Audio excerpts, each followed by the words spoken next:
শ্রীলঙ্কার বিরুদ্ধে জয় টিম ইন্ডিয়ার। ভারতীয় ক্রিকেট যুগের শুরু গম্ভীর যুগের। বিশ্বকাপ জয়ের পরে টি-20 থেকে অবসর নিয়েছেন রোহিত শর্মা, বিরাট কোহলি। টিম ইন্ডিয়ার ব্যাটন এখন নতুনদের হাতে। নেতৃত্বের আর্মব্যান্ড উঠেছে সূর্যকুমার যাদবের হাতে। ইতিমধ্যে বদল এসেছে কোচিংয়েরও। দ্রাবিড় যুগ শেষ হয়ে যাওয়ার পর ভারতীয় ক্রিকেটে শুরু হয়েছে গৌতম গম্ভীরের আমল। আর সেদিকেই নজর ছিল দেশের ক্রিকেট প্রেমীদের। শ্রীলঙ্কার বিরুদ্ধে কীভাবে অভিযান শুরু করে গম্ভীর বাহিনী, আর সেখানেই সহজ জয়ে অপেক্ষা করছিল সূর্যকুমারদের জন্য। টি-20 সিরিজে প্রথম ম্যাচে 43 রানে শ্রীলঙ্কাকে হারালো টিম ইন্ডিয়া। এদিন টসে জিতে প্রথমে বল করার সিদ্ধান্ত নেন শ্রীলঙ্কার অধিনায়ক চরিত আলাসাঙ্কা। কিন্তু শুভমান যশস্বীর দাপটে সেই সিদ্ধান্ত যে এভাবে বুমেরাং হয়ে যাবে তা বোধহয় তিনি ভাবতে পারেননি।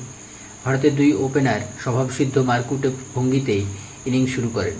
প্রথম 5 ওভারের মধ্যেই 70 রানের কাছে পৌঁছে যায় টিম ইন্ডিয়া, যদিও পরপর 2 ওভারে আউট হয়ে যান 2 তারকা, যার মধ্যে শুভমান করেন 16 বলে 34 এবং যশস্বী করেন 21 বলে 40। কিন্তু তারপরেও রানের গতি থামেনি। নেপথ্যে সূর্যকুমার যাদবের অধিনায়কোচিত ইনিংস। মাত্র 26 বলে 58 করে যান তিনি, যাকে যোগ্য সঙ্গত দেন ঋষভ পান্ত।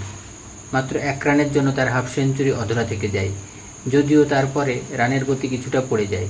হার্দিক, রিঙ্কু সিং, রিয়ান পরাগ কারোরই ব্যাট সেভাবে চলেনি। শেষ পর্যন্ত 213 রানে থেমে যায় ভারতের ইনিংস। জবাবে ব্যাট করতে নেমে শুরুটা খারাপ করেনি শ্রীলঙ্কাও। কুশল মেন্ডিস ও পাথুম নিশাঙ্কা জুটি ধীরে ধীরে দলকে জয়ের দিকে এগিয়ে নিয়ে যাচ্ছিলেন। মারকুটে ব্যাটিংয়ে তারাও 6 ওভারে 60 রান তুলে ফেলে। দুজনের সামনে কিছুটা অসহায় দেখাচ্ছিল মোহাম্মদ সিরাজ, অক্ষর প্যাটেলদের। তবে 9ম ওভারে 4র্থ বলে কুশল মেন্ডিসকে আউট করেন আর্শদীপ সিং।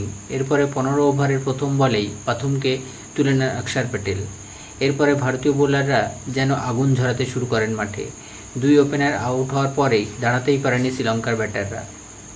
বাকি 5 ওভারে তাসের ঘরের মতো ভেঙে পড়তে দেখা যায় শ্রীলঙ্কাকে। মাত্র 19.2 ওভারেই গুটিয়ে যায় শ্রীলঙ্কা। 214 রানের জবাবে মাত্র 170 রানেই অল আউট হয়ে যায় প্রতিপক্ষ। ভারতের হয়ে 3 উইকেট নেন রিয়ান পরাগ। আর্শদীপ ও অক্ষর প্যাটেল 2টি করে উইকেট এবং সিরাজ, রবি বিষ্ণুই 1টি করে উইকেট দখল করেন।